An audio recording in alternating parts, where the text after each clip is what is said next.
karaniwan namin pagpapatuyo ng palay sa araw lang.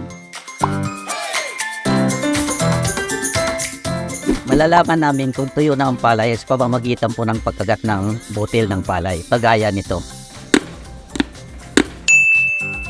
No, maririnig nyo talaga na talagang matigas na siya. Kapag ito hinawakan mo at yung pinisil at ibinuka mo ang iyong palad ay mabilis siyang bubuhaghag kagad. Sa sound din, malalaman mo rin kung dry na rin siya kasi magasgas na siya.